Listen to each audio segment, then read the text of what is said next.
Irmãos e irmãs, boa noite. Essa noite nós vamos fazer uma pausinha na nossa sequência do livro de Tiago, que a gente estava estudando o livro de Tiago, não é mesmo? Vamos fazer uma pausinha, vamos abrir as nossas Bíblias, vamos estudar o Salmo de número 36. Nós falamos nessa manhã sobre esse Salmo. Vamos fazer um repeteco.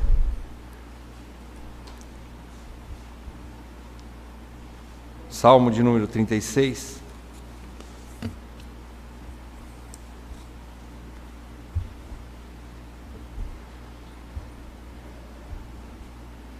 Vamos ler todo ele.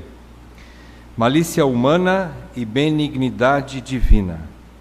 Ao mestre de canto, de Davi, servo do Senhor. Há no coração do ímpio a voz da transgressão.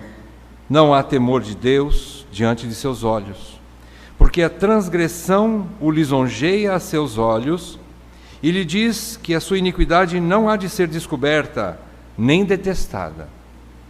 As palavras de sua boca são malícia e dolo. Abjurou o discernimento e a prática do bem. No seu leito maquina a perversidade, detém-se em caminho que não é bom, não se despega do mal. A tua benignidade, Senhor, chega até aos céus, até as nuvens a tua fidelidade. A tua justiça é como as montanhas de Deus, os teus juízos como um abismo profundo. Tu, Senhor, preservas os homens e os animais. Como é preciosa, ó Deus, a tua benignidade. Por isso os filhos dos homens se acolhem à sombra das tuas asas. Fartam-se da abundância da tua casa, e na torrente das tuas delícias lhes dás de beber. Pois em ti está o manancial da vida, na tua luz vemos a luz. Continua a tua benignidade aos que te conhecem, e a tua justiça aos retos de coração. Não me calque o pé da insolência, nem me repila a mão dos ímpios. Tombaram os obreiros da iniquidade, estão derruídos e já não podem levantar-se. Oremos, irmãos. Pai, temos diante dos nossos olhos mais um trecho da tua palavra. Reconhecemos a nossa incapacidade de poder extrair dele verdades que nos salvam, se não foram obra do teu Espírito. Por isso te pedimos, ó Espírito Santo, conduza-nos mais uma vez nessa noite. Sê o nosso mestre, Senhor. Abra os olhos do nosso entendimento para que possamos compreender os teus mistérios, especialmente neste salmo. Mostra-nos, Senhor, aquilo que o Senhor mostrou para Davi, para que ele pudesse escrever esse salmo. Edifica-nos na tua verdade.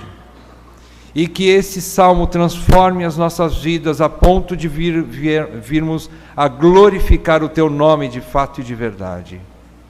Ó Deus, tudo isso nós te pedimos no nome santo do Senhor Jesus Cristo. Amém. Amém. Irmãos, é uma missão meio complicada a gente poder falar de um salmo tão rico.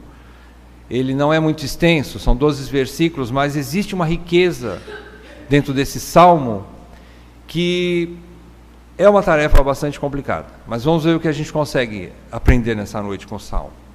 Ele fala de dois assuntos principais e um desfecho nos 3 últimos versículos. A primeira parte dele, do versículo 1 até o versículo 4, ele fala sobre a depravação humana. Davi descreve a realidade do homem. Ele não traz, nesses 4 primeiros versículos, ele não fala de outra coisa a não ser querer mostrar para nós a realidade da depravação humana, da transgressão que pertence ao DNA do homem. Obrigado, irmão. Então essa é a primeira parte, do versículo 1 ao versículo 4. A segunda parte, do versículo 5 ao versículo 9, Davi descreve agora o caráter, a providência benigna, a santidade de Deus e a sua benignidade aos homens. Então, a primeira parte ele fala da realidade do homem. A segunda parte, do versículo 5 ao versículo 9, ele fala da realidade de Deus. E não existem para nós outros assuntos tão importantes quanto esses. E ele fecha nos 3 últimos versículos, 10, 11 e 12, a terceira parte, é uma conclusão, é uma oração de Davi por cuidados especiais de Deus. E ele clama não só por ele, mas ele clama pelos retos de coração. E ele declara que também o final dos obreiros da iniquidade será destruição. Então ele vai fazer esse desfecho em oração, falando do fim do justo e do fim do ímpio. Como será isso? Poucos versículos, mas extremamente ricos, extremamente cheios de um conteúdo que nos instrui. E que eu me sinto muito aquém da capacidade de poder extrair tudo o que ele diz. Mas vamos lá. Vamos ser ousados, vamos tentar ver o que dá para ver. Vamos lá. Para começar, já o título já nos dá uma informação muito importante. A Bíblia, na versão ARA, traz o título original, que está em itálico, e diz assim: ao mestre de canto de Davi, servo do Senhor. Quando Davi menciona que esse salmo foi escrito para entregar ao mestre de canto, ele quer dizer o seguinte: eu escrevi essa poesia em forma de música para entregar para o diretor da música do povo de Israel, quem sabe um levita, chefe do setor do departamento de canto, de música, e ele então entrega esse salmo para ser cantado. Quando ele se fazia isso, um profeta, um rei ou alguém entregava nas mãos do mestre do canto uma letra musical. Essa letra transmitia a instrução. Não era só cantar para alegrar o coração humano, para deixar todo mundo feliz e sair de lá como se fosse uma festividade, alguma coisa à toa. Não. Todas as músicas cantadas eram didáticas. E aqui está uma música extremamente didática, um canto, né? Ele entregava então ao mestre de canto. E quando ele diz também na sequência, de Davi, servo do Senhor, ele quer dizer que ele decidiu, e a palavra servo em hebraico significa realmente escravo do Senhor. E quando ele escreve isso, ele se coloca nessa posição: eu sou escravo do Senhor. Ele quer dizer mais ou menos o seguinte: eu sou servo, escravo do amor do Senhor que Deus revelou graciosamente a mim. Por isso eu decido conscientemente, deliberadamente, voluntariamente, eu decido ser escravo do Senhor e permanecer no Senhor continuamente. Poucas palavras, mas é isso a essência do que Davi quer dizer com servo do Senhor. Eu sou escravo de Deus. Eu não sou escravo de qualquer outra coisa, a não ser de Deus. Irmãos, isso não dá para a gente explicar com mais detalhes e de uma maneira mais completa ou correta, se nós não lermos o Salmo e não estudarmos o Salmo. O Salmo vai trazer, no fim das contas, a realidade do porquê desse título que Davi se coloca como servo do Senhor. Então vamos ao Salmo. Ele vai instruir a gente a respeito disso. Muito bem, a primeira parte, do versículo 1 ao versículo 4, nós encontramos a descrição que Davi faz da depravação humana. Ele menciona que no coração do ímpio há uma voz que clama, que conversa com ele. No coração do ímpio há uma voz chamada a voz da transgressão. Essa voz está falando no coração do ímpio. E eu quero dizer para vocês, meus amados, que essa declaração que Davi faz, que no coração do ímpio, essa voz está presente, falando com ele o tempo todo, ele não está dizendo somente aquele que está afastado de Deus, ou que não é um crente, ou que não faz parte do povo de Deus. Seria isso, a grosso modo dizendo, ímpio seria realmente isso. Mas na verdade, meus amados, Davi está escrevendo o seguinte: nós crentes temos duas naturezas, uma ímpia e a outra santa. E existe uma natureza dentro de cada um de nós que está falando. Existe uma voz chamado a voz da transgressão que Davi fala aqui. E essa voz fala ao coração do ímpio, que não conhece o Senhor, que não é de Deus e que não é convertido, mas também a mesma voz fala no meu, no teu, nos corações da igreja, de cada membro da igreja. Existe uma voz falante, existe uma voz falando. E ele diz então que essa voz, que é a voz da transgressão, ela fala. E Davi então diz que essa essência, essa voz vem da essência do coração do homem. Isso, meus irmãos, não precisa de instrução para ser transgressor. O ser humano não precisa ser ensinado a pecar. Ele já nasce em pecado. Davi diz no Salmo 51 que ele nasceu em pecado me gerou a minha mãe. Mas ele não está dizendo que foi por um ato sexual ilícito, por exemplo, que a mãe dele gerou Davi. Não foi. Ele quer dizer, quem gerou, em última análise, é como se Davi estivesse dizendo assim, eu sou filho de Eva e de Adão, e eu tenho pecado. Eu tenho a essência do pecado dentro de mim. Eu tenho no meu coração um coração de pecador.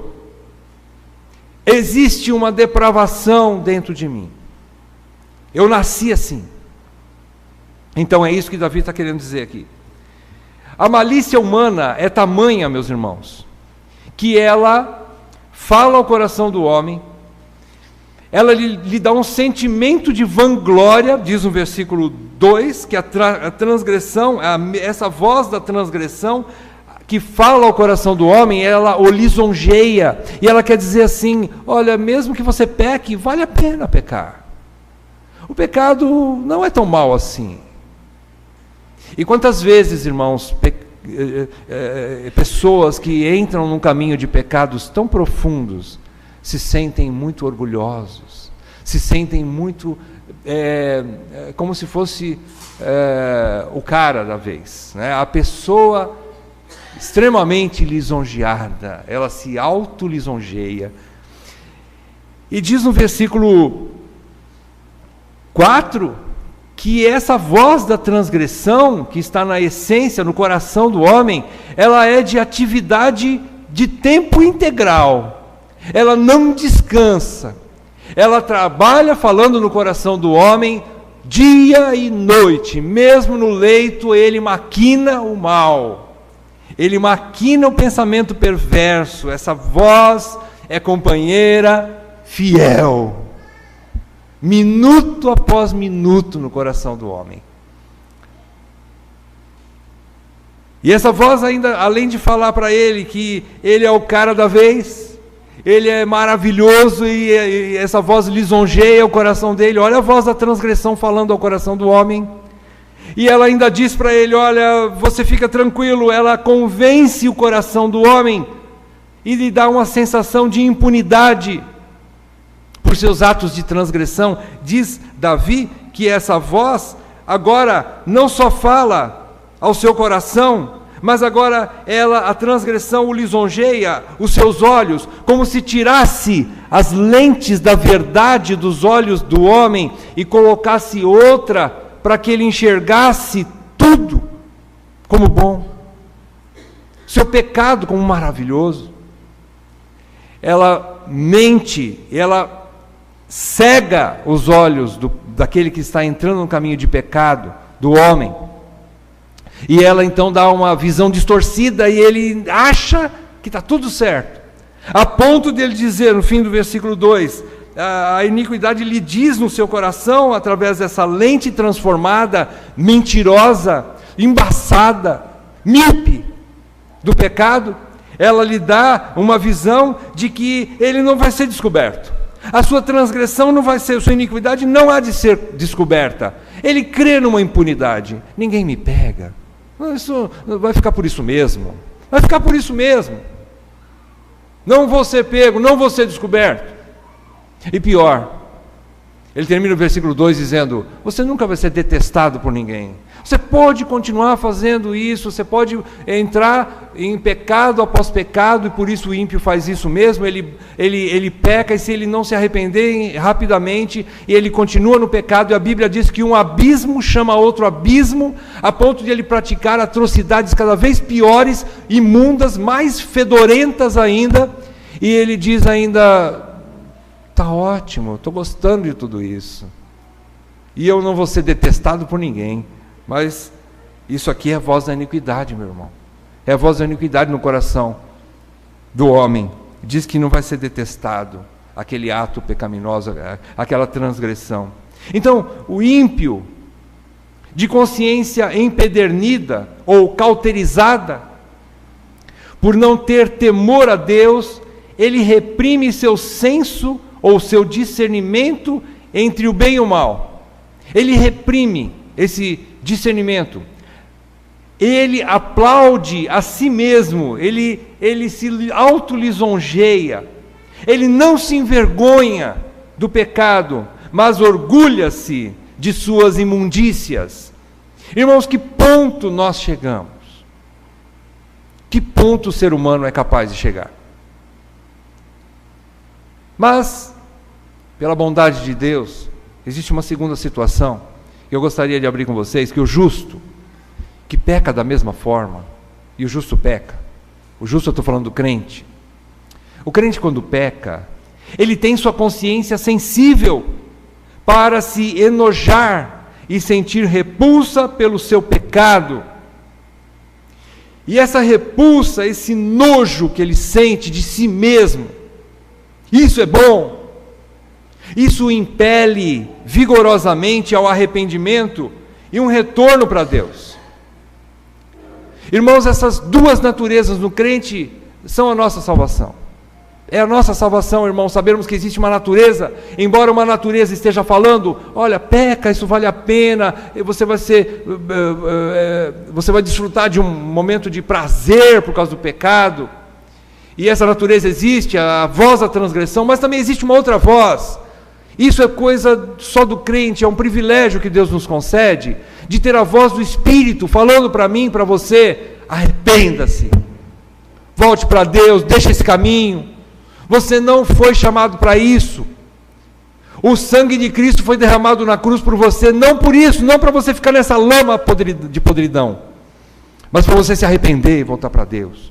Existe uma voz que fala também vigorosamente ao nosso coração, essa voz nos impulsiona.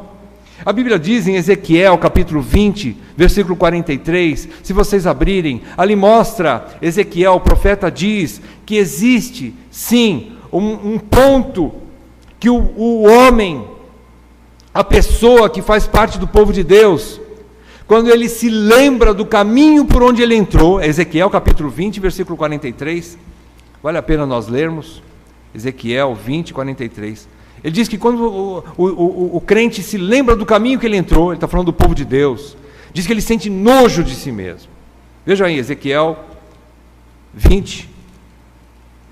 São 3 textos que Ezequiel fala em sua profecia, ao longo de toda a profecia, mas vamos pegar o capítulo 20, versículo 43.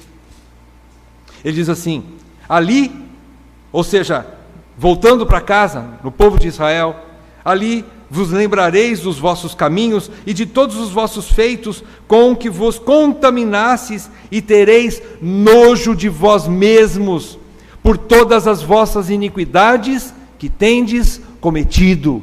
Quem faz com que nós sintamos nojo de nós mesmos? O Espírito de Deus. O Espírito de Deus.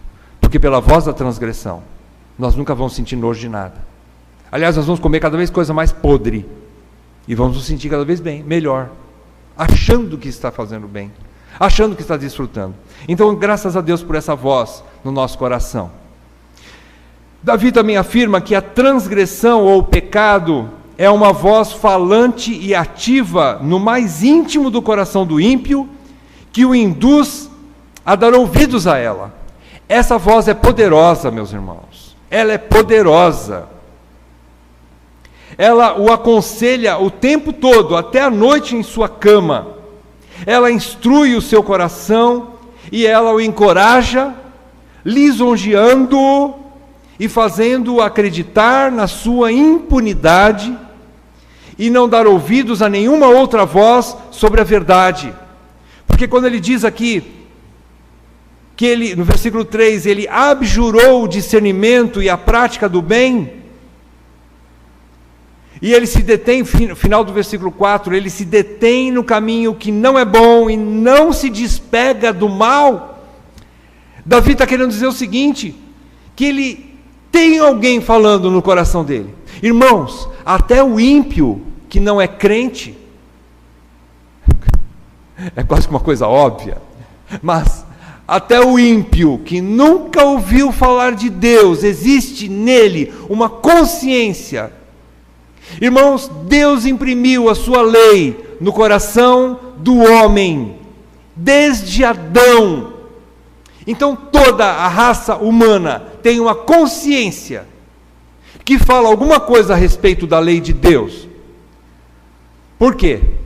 Porque a própria árvore que eles comeram, do conhecimento do bem e do mal, ensina-lhes o que é certo e o que é errado, o que é bom e o que é mal. Até a semente daquela árvore proibida instrui o homem a respeito da lei de Deus, do certo e do errado. E isso está impresso no coração do homem, ou no que nós chamamos de consciência. O pior dos malfeitores que você pode pensar, tem uma consciência. Todos sabem o que é certo e errado. Todos sabem. Quando Davi diz que há no coração do ímpio, e também depois diante dos seus olhos, a transgressão tira a visão dos seus olhos, e ele então abjura o discernimento e a prática do bem, que ele diz no versículo 3, abjurar quer dizer rejeitar, quer dizer renunciar à prática do bem. Ele não quer mesmo. Então Davi, como mestre, ele está querendo nos ensinar o seguinte, ele observa que a depravação humana é tal, que o coração do homem armazena tamanho poder de persuasão dentro dele, que cega os seus olhos para a verdade a respeito dele, para a verdade a respeito do pecado. Ele está cego, levando-o a abjurar ou a rejeitar toda a realidade a respeito do pecado, que claramente se lhe é revelada. Ele ignora a voz que quer mostrar a verdade para ele. Ele não quer ouvir essa voz. Paulo ensina a mesma doutrina no capítulo 6 de Romanos. Quando ele fala no capítulo 6 de Romanos, ele diz, Paulo afirma que o próprio homem se oferece espontaneamente, voluntariamente ao pecado para tornar-se o seu escravo. Nós não vamos estudar o capítulo 6 de Romanos, mas leia em casa. Paulo diz que o homem se entrega os seus próprios membros como oferta para o pecado, ou para Deus, para o pecado para a morte, para Deus para a vida eterna. E Paulo diz que existe sim essa servidão, essa escravidão espontânea, que nós homens nos colocamos diante do pecado. Paulo diz isso. O autor da carta aos Hebreus diz alguma coisa semelhante, quando ele fala do perigo, alertando para a necessidade imediata de arrependimento. Ele diz no capítulo 3 de Hebreus, versículo 13, capítulo 3 de Hebreus, eu já estou fazendo algumas aplicações no Novo Testamento, para a gente fazer esse link entre o Salmo e os ensinos do Novo Testamento. Então, Hebreus capítulo 3, versículo 13, o escritor de Hebreus diz assim, pelo contrário, exortai-vos mutuamente a cada dia, durante o tempo que se chama hoje. É o hoje que nós temos que nos arrepender. E diz que a fim de que nenhum de vós seja endurecido pelo engano do pecado. Então o autor de Hebreus diz que existe algo chamado engano do pecado, como se fosse um veneno, que paralisasse a consciência do homem, a ponto de que ele se tornasse tão endurecido, que ele não mais se arrependeria.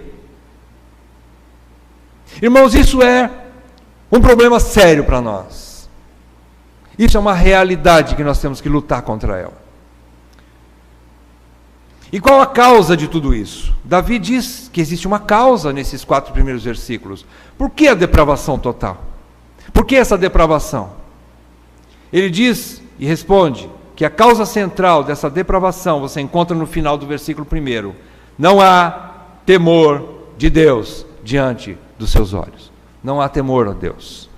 Então o temor de Deus, além de ser o princípio da sabedoria, é o que salva o homem do pecado. É o temor de Deus, digamos, é como se fosse um antídoto para que não deixasse o nosso coração endurecer tanto, a ponto de que nós não tivéssemos mais condições de nos arrepender, nunca mais. E sem arrependimento, irmãos, nós não podemos voltar para Deus. A porta que nos leva de volta para Deus é a porta do arrependimento, de um coração quebrantado. Quando Davi termina o Salmo 51, ele diz isso: coração quebrantado e contrito, ó Deus, não o desprezarás. Deus não despreza um coração que se arrepende. Então esse é o grande problema, a falta de temor. Quando Calvino comenta isso, ele diz assim: quando uma pessoa se torna empedernida ou endurecida na prática do pecado, torna-se gradativamente insensível aos seus males. Ela está como se estivesse anestesiada contra o mal. E ela se torna gradativamente insensível, aquilo cresce, chegando a desdenhar do juízo divino. E ela diz: não há temor de Deus, eu não vou ser descoberto, eu estou desfrutando disso, isso é muito bom, a minha carne está se satisfazendo com tudo isso, eu vou ficar nisso mesmo, eu não vou ser descoberto, e ninguém vai detestar tudo isso. Foi isso que Davi relatou aqui. Esse é o sentimento daquele que está endurecido de coração. Ele chega ao ponto de achar que ninguém vai achar feio o que ele está fazendo. E não vai ser detestado, diz o versículo 2. O finzinho do versículo 2. Que loucura! Que loucura isso, irmãos. Esse é o ponto que nós podemos chegar por causa do engano do pecado. E Calvino diz mais. Ele mergulha cada vez mais fundo na prática de todo tipo de pecado, a que seu depravado apetite o impele. Ele está fazendo uma coisa tremendamente nojenta hoje, e se ele não se arrepender rápido, aquilo vai ficar tão insensível para ele, que ele vai fazer uma coisa mais nojenta ainda amanhã, e não vai sentir nada, e assim o abismo vai chamando outro abismo, e ele vai se metendo em coisas cada vez mais nojentas, e vai ficando cada vez mais endurecido, insensível. Irmãos, essa é a nossa realidade, meus irmãos.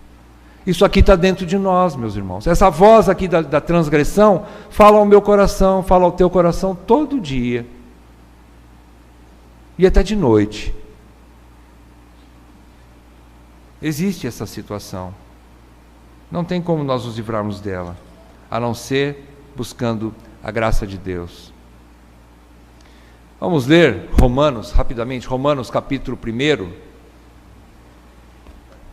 para fazer o fechamento dessa primeira parte, exatamente a doutrina de Paulo, aqui no capítulo 1 de Romanos, que é a doutrina da depravação total. Ele diz assim, a partir do versículo 18, Romanos 1, versículo 18 até 23, diz assim: a ira de Deus se revela do céu contra toda impiedade e perversão dos homens que detêm a verdade pela injustiça. Sabe o que é deter a verdade pela injustiça? Quer dizer o seguinte, que a verdade está na frente, no nariz do pecador, tão claro, está na cara dele, está apontando o dedo para ele, a verdade está nua e crua e totalmente perceptível aos seus olhos, e ele detém a verdade. Sabe o que ele faz? Ele sufoca a verdade. É como se ele pegasse, se a verdade fosse uma pessoa, e a pessoa está falando para ele: sai dessa, você está em pecado, arrependa-se. E sabe o que ele faz com essa voz? Ele pega pelo pescoço e enforca. Ele detém. É como se ele empurrasse para baixo da piscina cheia de água uma pessoa até afogá-la. Isso é deter a verdade. E assim é o nosso coração. Irmãos, nosso coração é desesperadamente corrupto. Ele faz isso. Ainda que alguém que nós confiamos muito nos aponte o dedo no nosso nariz e fale sobre essas verdades para nós, ainda assim, é possível que nós venhamos a deter a verdade. Nós vamos botar o cara para correr. Irmãos, isso é uma realidade nossa. Então Paulo diz isso. O ímpio detém a verdade pela injustiça, porquanto o que de Deus se pode conhecer, voltando a Romanos, estou lendo Romanos 19 agora, né? Porquanto o que de Deus se pode conhecer é manifesto entre eles, porque Deus lhes manifestou. Porque os atributos invisíveis de Deus, assim o seu eterno poder, como também a sua própria divindade, claramente se reconhecem desde o princípio do mundo, sendo percebidos por meio das coisas que foram criadas. Tais homens são, por isso, indesculpáveis. Não tem desculpa para esse tipo de pecado de rejeição a Deus. Não tem desculpa. Porquanto, tendo conhecimento de Deus, não o glorificaram como Deus, nem lhe deram graças, antes se tornaram nulos em seus próprios raciocínios. Na sua mente, na sua consciência, eles se anularam. Eles fecharam a porta para a verdade, para a luz. Eles amaram mais as trevas do que a luz. É isso que João diz. E diz mais: obscurecendo-se-lhes o coração insensato, o coração que ouviu a voz da lisonja, da transgressão, e que ficou cego por causa dos olhos que foram trocados pela lisonja da transgressão, tornou-se obscurecido. Inculcando-se por sábios, tornaram-se loucos e mudaram a glória do Deus incorruptível em semelhança da imagem do homem corruptível, bem como de aves, quadrúpedes e répteis. Porque ele está falando de idolatria. Mas, irmãos, isso existe no nosso coração, meus irmãos. Isso é um alerta que a palavra de Deus nos dá. Então, nessa primeira parte, olha a situação detestável em que nós podemos nos encontrar. Ela é, sim, detestável. A situação do pecado. A situação do pecado, ela é detestável. E sabe por quê? Porque nós vamos falar agora na segunda parte. Por que ela é tão detestável assim? Vamos ler versículo 5 ao versículo 9.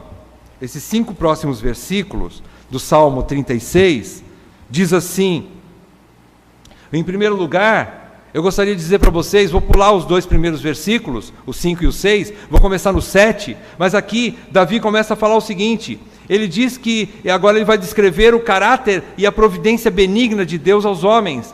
Então, aqui está a resposta de uma grande pergunta: por que essa situação de pecado, de soberba, de presunção humana é tão detestável? Por quê? Aqui está a resposta: porque todos os homens, justos e ímpios, vivem sob as asas do Senhor.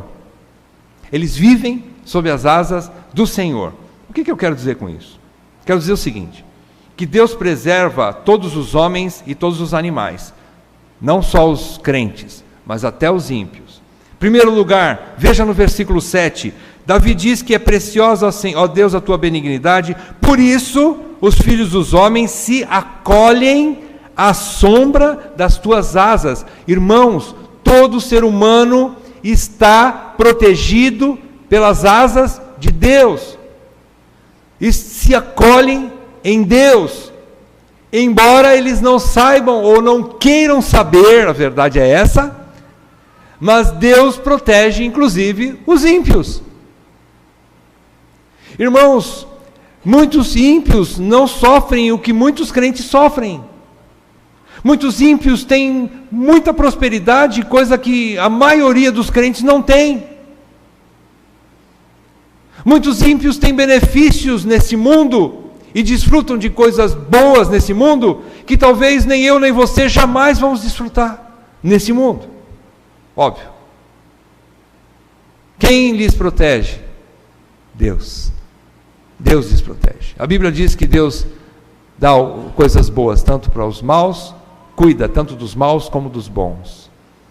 Incrível. Por isso Davi fala: Senhor, é impressionante essa tua benignidade. Eu não entendo isso, Senhor. É muito grande para mim.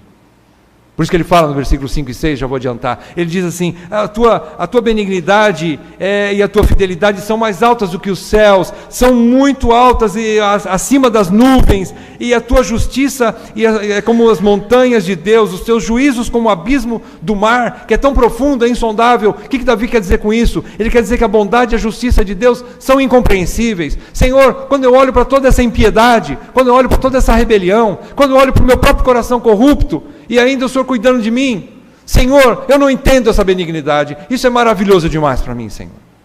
Isso é grande demais para mim, Senhor. Eu não sei porque que o Senhor tem tanta misericórdia de um homem tão como eu e como os que eu conheço. É por isso que Davi fala disso. E ele diz, no versículo 7, então, a primeira coisa que ele diz: todos são acolhidos e encontram proteção sob as asas de Deus. Segundo lugar, Davi diz no versículo 8: fartam-se da abundância da tua casa, e na torrente das tuas delícias lhes dás de beber. O que é que Davi está querendo dizer com isso? Davi está querendo dizer que, em segundo lugar, todos os homens se fartam da comida e saciam sua sede na casa de Deus. E quando fala aqui, na sua casa, na casa de Deus, ele não está falando da igreja, não. Sabe do que ele está falando? Do mundo. Irmãos, nós vivemos no mundo de Deus. O universo é de Deus. Você penetra no universo de Deus? Ou quando muito você recebe muita graça para viver no universo de Deus? Esse mundo não tem dono a não ser um, que é Deus. Essa é a casa de Deus. Nós pisamos na terra de Deus. Nós moramos na casa de Deus. E Deus dá comida das suas mãos para nós. Não tem um grão de arroz na tua panela que não venha de Deus. E você bebe água de Deus, das torrentes que Deus dá para saciar a tua sede. Não é porque você pagou a conta da água esse mês que você tem água em casa, mas você tem água em casa porque vem das torrentes de Deus. Você não come pelo seu próprio esforço, embora você trabalhe, ganhe e compre coisas no mercado para comer, mas em última análise, quem supre a sua comida e quem dá água para você beber é Deus. Tudo vem de Deus. Davi diz que todo homem come e bebe de Deus.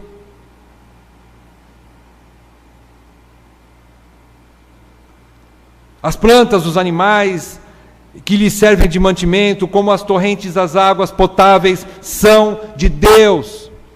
Tudo é de Deus. Em terceiro lugar, piorando um pouco mais a situação, Davi diz: pois em ti está o manancial da vida, na tua luz vemos a luz. Complica um pouco mais agora, sabe por quê? Porque todos nós, ou todos os homens, respiram o ar de Deus e caminham na luz da vida que Deus dá. Deus lhes faz bater o coração, Deus lhes faz encher os seus pulmões com oxigênio. Não há uma partícula ou uma molécula de oxigênio que você precisa para suprir o teu sangue que está enchendo o teu pulmão, que seja tua. Nós respiramos o ar de Deus. Ele faz com que nós possamos abrir os nossos olhos pela manhã para ver a luz da vida. Quando fala de luz, vemos a luz. Ele está falando, é a vida que Deus nos dá, a vida de Deus que Ele faz com que nós tenhamos vida. Irmãos, nós não somos de nós mesmos, nós somos de Deus. Se você come e teve o que comer hoje, se você bebeu, teve o que saciou sua sede, se você tem um ar que respira, se você tem sangue correndo nas suas veias, se você acordou nessa manhã, se você está vivo, quem te deu tudo isso? Deus. Deus te deu tudo isso. Por isso, então, Davi diz, nesses dois primeiros versículos, 5 e 6, e no versículo 7 em especial, o comecinho do versículo 7, Davi diz assim: ó, como é preciosa, ó Deus, a tua benignidade, como é preciosa a tua misericórdia. Como é preciosa, ó Deus, a tua bondade, Senhor. Eu não entendo isso. Eu não entendo isso aqui, Deus. Isso é precioso, Ele está querendo dizer, isso é muito grande.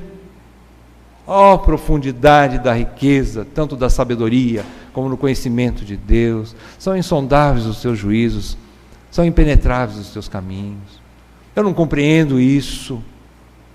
Eu não compreendo isso. Como que o Senhor sustenta homens como nós? Existe uma frase de um teólogo chamado Abraham Kuyper, teólogo holandês. Ele diz assim: não há um único centímetro quadrado em todos os domínios de nossa existência sobre os quais Cristo, que é soberano sobre tudo, não clame, é meu. Cristo diz que tudo é dele. Tudo é dele. Eu não tenho nada meu. Não existe um fio de cabelo na minha cabeça que seja meu. Não existe um dente na minha boca que seja meu. Não existe uma gota de sangue correndo na minha veia que é minha. Tudo é de Deus. Concluindo, e agora nós podemos entender por que o pecado é detestável, e deveria ser. Quando a benignidade e a justiça divina são rejeitadas, o pecador se coloca frontalmente em rebelião e inimizade contra Deus, que lhe dá vida, respiração e tudo mais. Quem que escreve isso? Paulo escreve no livro de Atos, quando ele prega em Atenas, capítulo 17, versículos 24 a 28, Paulo diz que não há necessidade de fazer templos para Deus, porque Deus não habita em templos feitos por mãos humanas, mas Ele mesmo nos dá vida, respiração e tudo mais. É Ele que dá vida para nós.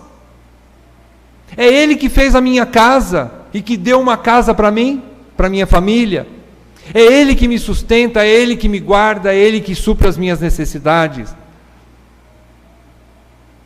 Então, o pecador que permanece no pecado, e isso está frontalmente contra Deus, ele é nojento, ele é detestável, totalmente detestável. Assim ele deveria se sentir. Em terceiro lugar, fechando o Salmo, versículos 10 a 12, Davi agora ele faz uma oração por cuidados especiais de Deus sobre os retos. E ele anuncia a derrota final dos ímpios, que rejeitaram Deus.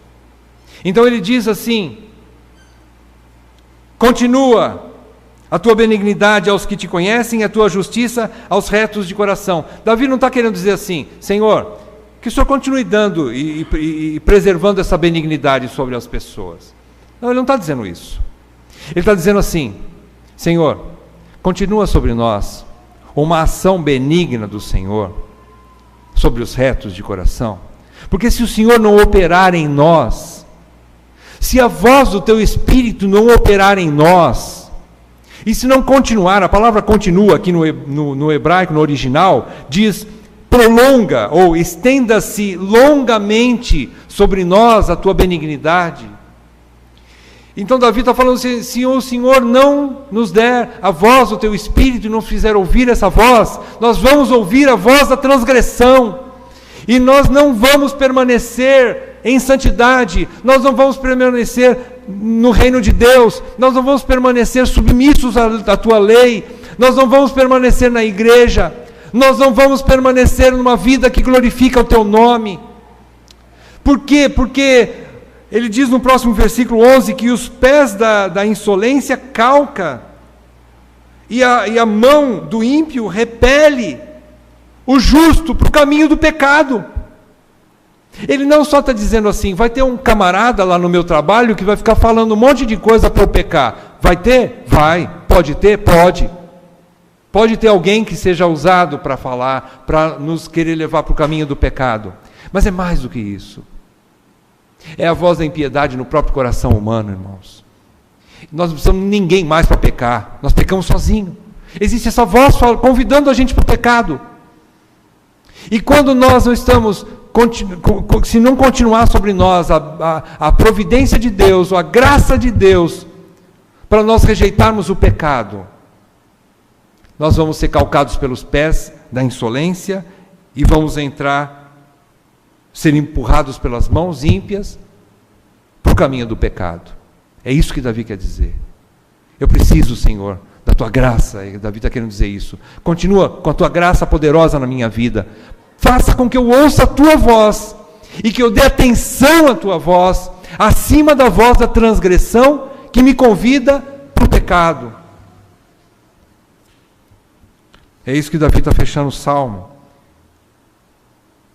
E ele não está falando só para ele, mas ele está falando para todos os retos de coração. Ele diz que existe essa categoria de pessoas que, ele diz no versículo 10, que conhecem o Senhor, que te conhecem, e que são retos de coração. Quem são essas pessoas? São os eleitos. Agora, isso não isenta de termos a voz da transgressão falando ao nosso coração, meus irmãos, porque a natureza pecaminosa continua dentro de nós, e nós vamos ter que lutar contra ela até o sepulcro, até a gente bater as botas e ir para o túmulo. Nós vamos ter que lutar contra ela. Essa voz está falando dia e noite aos nossos corações.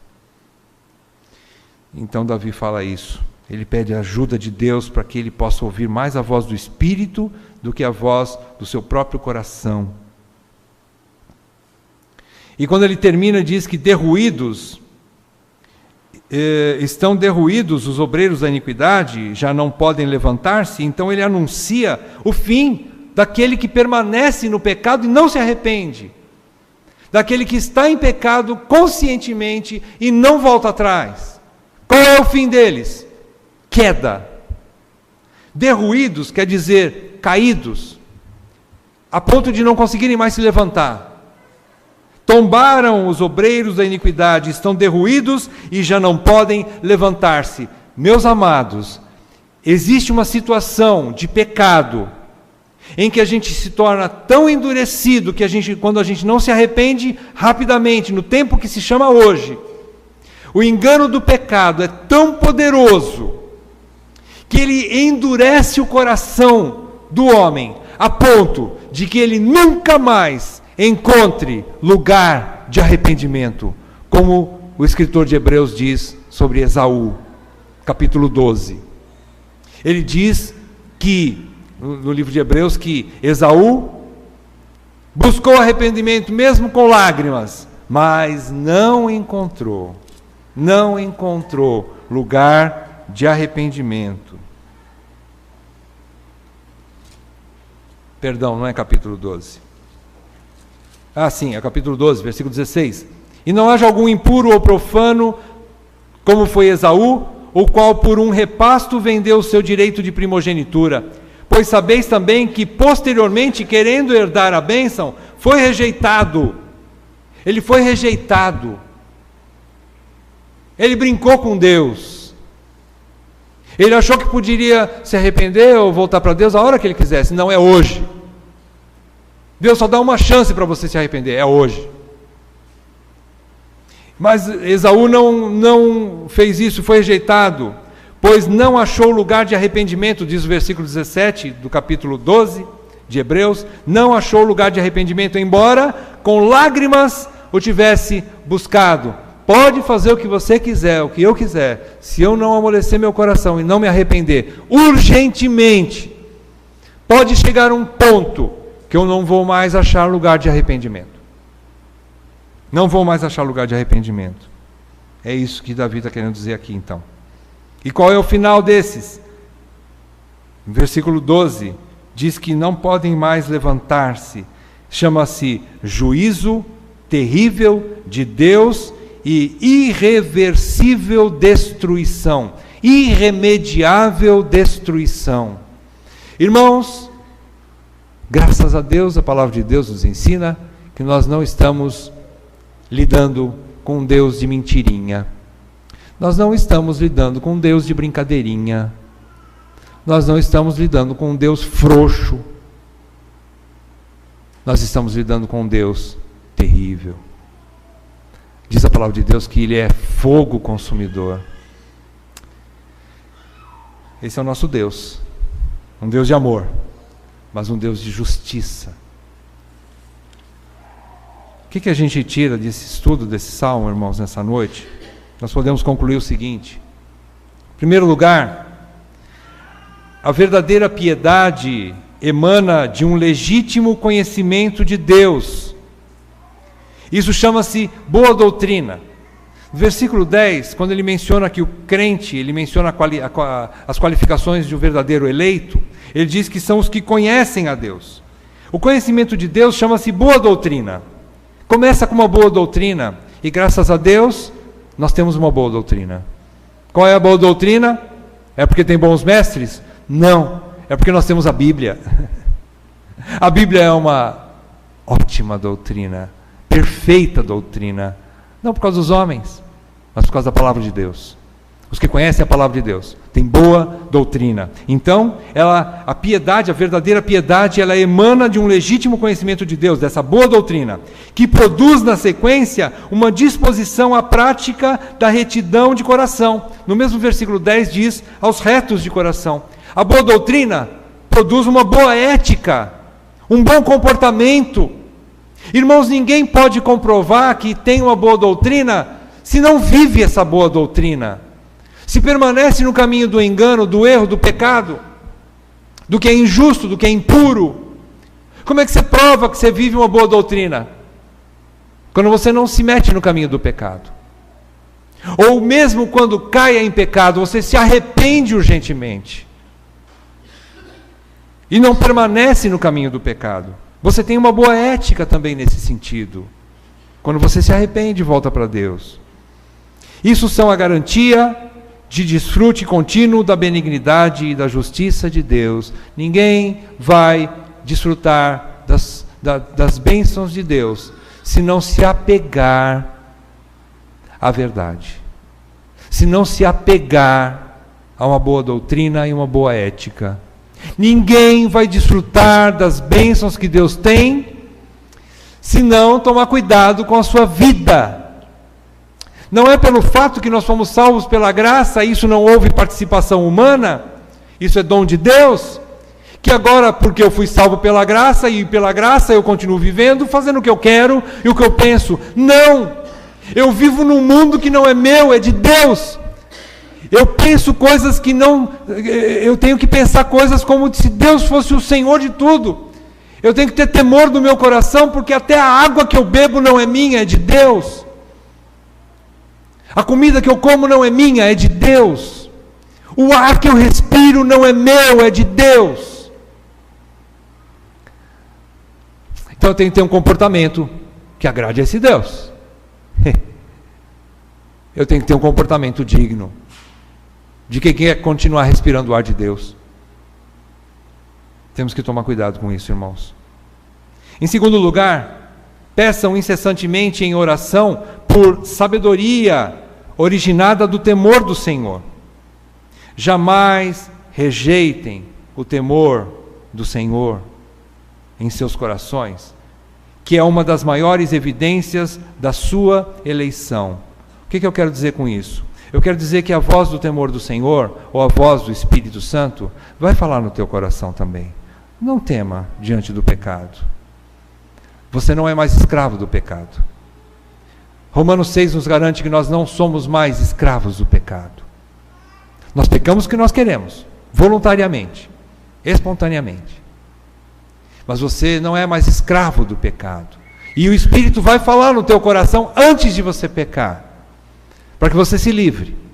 Ou ainda caindo em pecado, o Espírito vai continuar falando com você, para que você se arrependa. E se você fizer isso rapidamente, bem está, meu irmão, minha irmã. Agora, se você endurecer e não quiser dar ouvidos à voz do Espírito, você pode cair num caminho de rejeição de Deus, de endurecimento tamanho, que nunca mais você vai se arrepender do seu caminho de pecado. Então, não rejeite o temor do Senhor, meus irmãos. E não rejeite o temor do Senhor mesmo. Ignore o temor dos homens que vão estar do seu lado, dizendo assim, por que você não faz isso? Você é crente, é besta mesmo, né? Você não curte essas coisas? Que bobagem. Por que você não faz isso? Por que você não vai ali? Por que você não vem comigo aqui? Por que você não se deita ali? É tão bom. Não temam essa voz. Temam a Deus. Temam a Deus. Em terceiro lugar, sejam rápidos em confessar e deixar o pecado antes que ele vos engane e endureça definitivamente o seu coração e não haja mais remédio, nem lugar de arrependimento. Eu acabei de falar. É isso.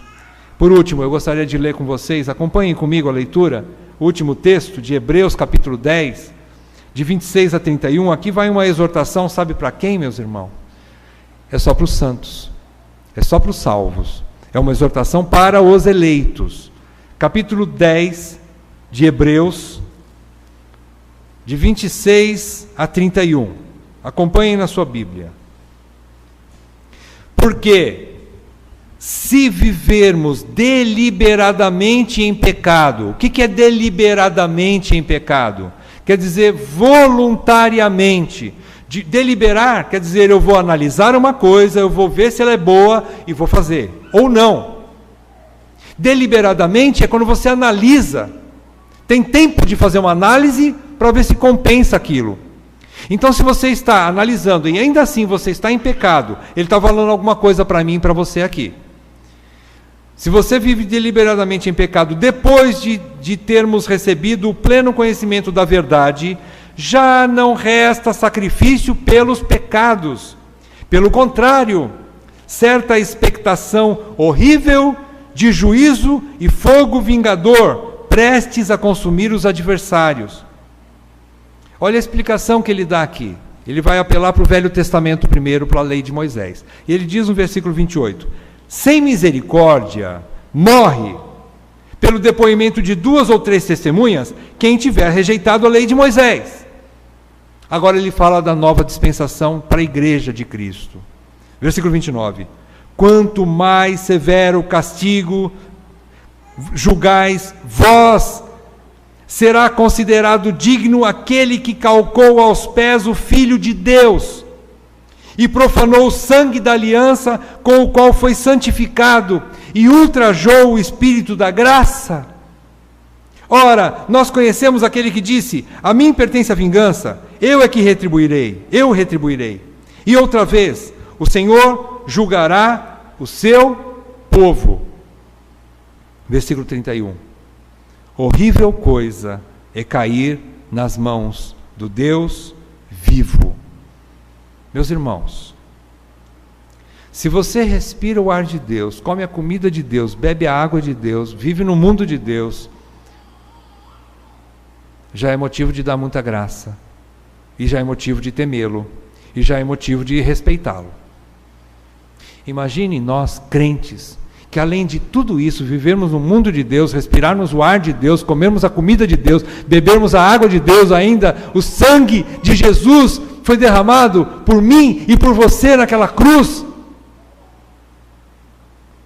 Meus irmãos, quanto digno de maior castigo será aquele que calcou os pés esse sangue, que rejeitou esse sangue,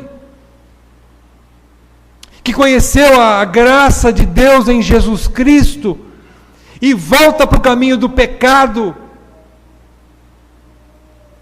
Eu não estou dizendo aqui quando o crente peca, porque vez por outra nós pecamos sim, mas nós nos arrependemos quando damos ouvidos à voz do Espírito Santo.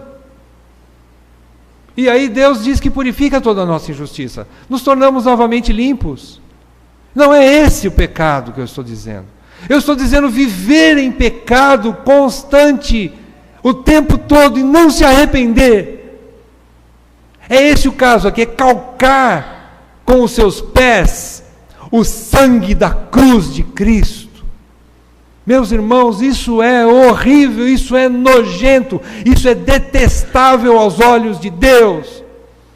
Como diz o irmão Augusto Nicodemos, aí você apertou o botão vermelho contra si mesmo. Você apertou um botão que não deveria apertar jamais. Da ação de Deus contra a sua própria vida. Quando você não se arrepende.